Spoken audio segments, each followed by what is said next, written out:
This is the JBL Quantum One and it has Quantum Sphere 360 head tracking. So how good is that? And how good is the headset anyway? Let's find out in this video over here on Anton's Hardware channel.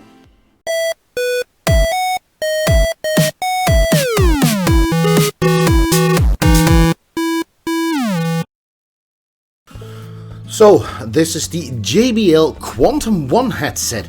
It was released at the end of last year, making it a relative newcomer to the gaming headset market. Now, this headset cost me around 180 euros, making it rather expensive. But it also has the most features of all the headsets in the JBL lineup. But before we head over to the features, let's talk about the specifications. This headset has a driver size of 50mm dynamic drivers. The frequency response is 20 Hz to 40 kHz. Now I tried to, evaluate these numbers. 20 Hz, that one it's certainly achieved, but the 40 kHz is rather hard.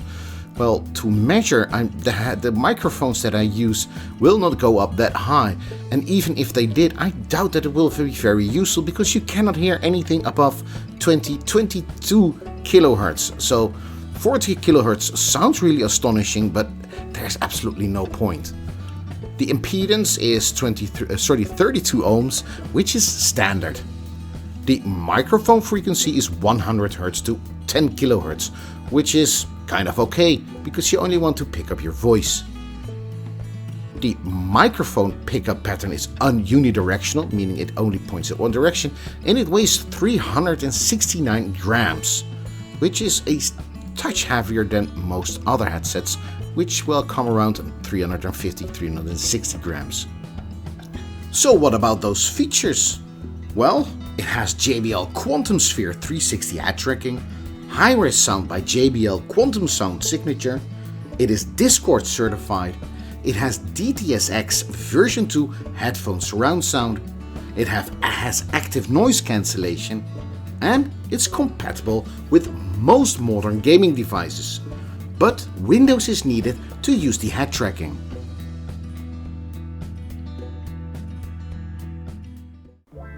Let's start with the coolest sounding feature, which is the head tracking, or the Quantum Sphere 360 as JBL likes to call it. Now what this means is that when you look at the screen and you hear a certain sound from a certain direction and you turn your head, the source of the sound will remain in the same place. Now this is indeed a very cool feature that you need to set up before it works. To do that, you need to use the tiny little microphone that is supplied by JBL. You have to put it in your ear or connect it to the headset, put it in your ear, put on the headset, and then do some interesting calculations and things. You'll hear a lot of beeping noises and a lot of interesting logarithmic calculations are done to achieve HRTF or head related transfer function. If you want to use it, don't forget to use the 7.1 speaker setup, because if you leave Windows to your stereo setup, it will not work. It will be just serious stereo with a lot of echoes going on.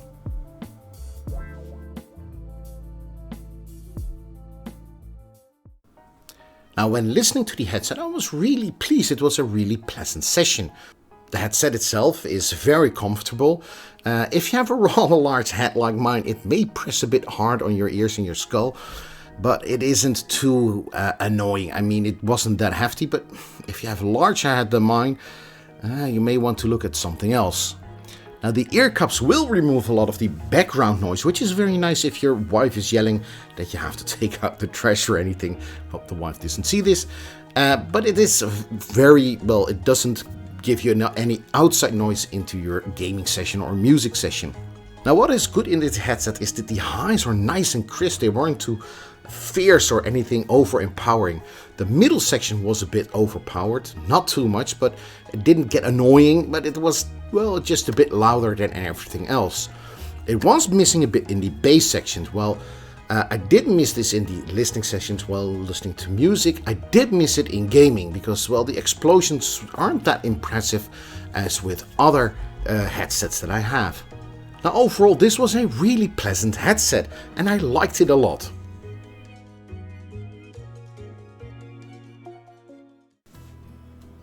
Now the JBL Quantum One has an interesting driver interface, which you can see here. It has the standard equalizer with some presets over here, which you can change. Bass boost, bass cut, whatever. Lightning, which I'll get back to a bit later on. Spatial sound, which I'll get back to a bit later on. Your microphone. The microphone boom is at this time off of the headset. Your system software. And of course a help function. Now above here you can see if the volume, what the volume level is, if the microphone is muted, if you have it in game mode or in chat mode, the spatial sound, the head tracker, and the recenter mode for the head tracker.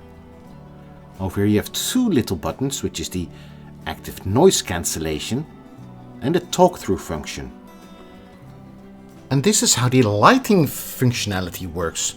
Here it is switched off, but you can also turn it on. And then this happens. There are several presets that you can choose. The strategic control or the arena, dystopia, sniper, sound is survival, spectrum, and the last one, strategic control. I also have the advanced mode, where you can fill around with each and every preset the way you would want to. So what do I think about RGB on a headset? Well, it's not like I'm going to impress the wife or anything. I mean, she doesn't come up with a beer and say, "Oh honey, I really love your RGB on your headset tonight." No, I have to get my own beers.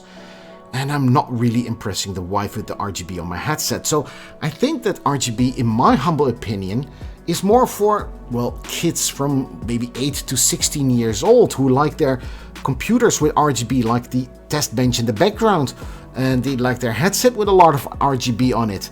But then again, this headset costs about 180 to 190 euros. And that's really expensive for a headset for a kid. I mean, when I was that age, my usual, well, life cycle for a headset was maybe a month, and after that it will break down because I sat on it or threw it across the room because I was angry because I didn't finish the level, or... But still, 180 to 190 euros for a headset is really expensive in my opinion. And now I'm kind of an old geezer and I can spend money on headsets. I don't want to have something childish with RGB, but that's just my opinion. And that's why I'm switching the RGB off. So let's start up the calibration. First up, don't forget to change your channels to 7.1, otherwise it will not work. Then click over here and click Start Calibration. Now you have to put in the little mic that is provided by JBL themselves. Now let me do that for a second.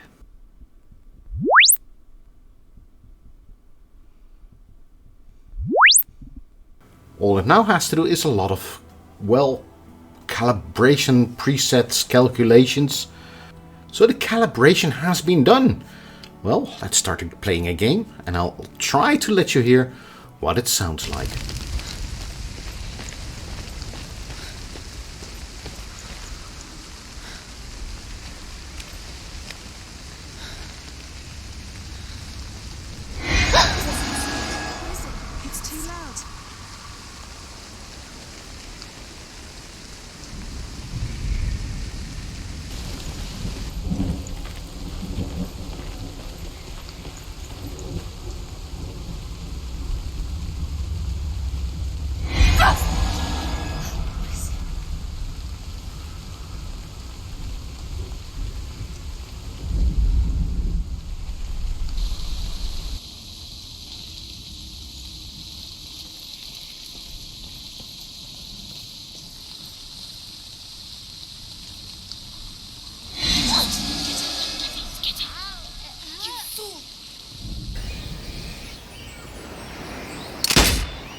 Only a few more left. Where are those meandering menaces hiding?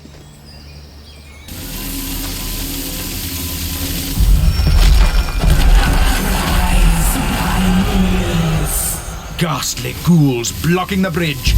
But can they hold it against the Strange Brigade? Definitely not for the faint of heart.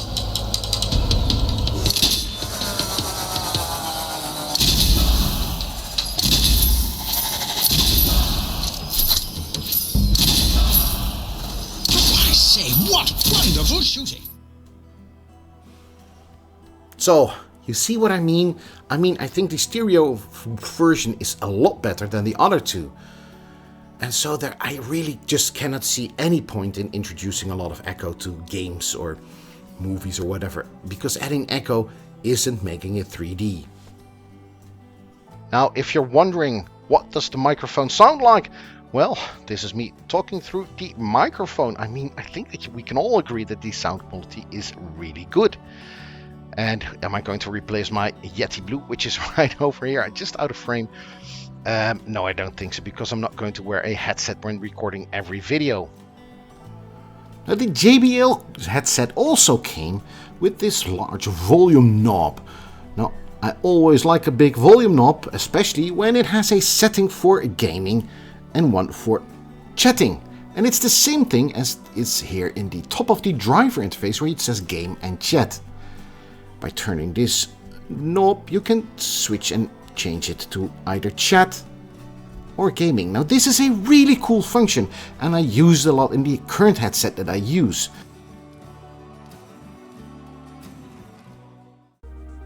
Now, noise cancellation is something that I've never been too impressed about. It was always just like it was just a small frequency band that was removed, and that was the noise cancellation. But in the JBL, it really does work. I live very near a highway, which is, it isn't that noisy, but there's always this background noise. I have to close the windows now just to record this, because you always will hear this humming and buzzing sound. That's also the reason why it's getting really hot in here, and I'm not taking off any of my clothes. But still, it's getting really hot in here, just because I have to close the windows. Now, I can leave the windows open, turn on the ANC, and all the background highway noises will be removed. But there's just a small catch here. If you're using the microphone boom, you cannot use ANC, because the microphone also has side tone and will pick up any external noises anyway. So it's either the side tone or microphone or ANC. ANC on. ANC off. And now for my conclusion. Do I like this headset? Well, let's start with the minor points, and that's, at least it's the Quantum Sphere 360. Now, although this functionality may sound cool, in reality, I just didn't like it. It just adds a lot of echo, and it maybe if you have one of those huge screens, it may be an option to use. But for, well, again, as mere mortals, it isn't worth it. Just adding a lot of echo makes it really annoying. Even so, when playing games with my friends, after 15 minutes I turned off the head tracking, just because I just couldn't bear to listen to it anymore. It was sharp, it was annoying, I couldn't pinpoint any location, and I was turning my head like a madman, but it was just really annoying. At least I must applaud JBL for creating a method of at least attempting something that has HRTF, or head related transfer function, or 3D image, by using the little microphone in your ear and calculating the width of your ear and your head and everything. But in the end, it just doesn't work, because they're adding a lot of echo. Now, when gaming with my friends, I usually use this one. This is the SteelSeries Arctis Pro headset. I can almost hear you say, why not use the Beyerdynamic MMX 300? Well, the SteelSeries headset is for gamers a bit better. The sound quality of the Beyerdynamic MMX 300 is unsurpassed, I must add, but the microphone is of really bad quality.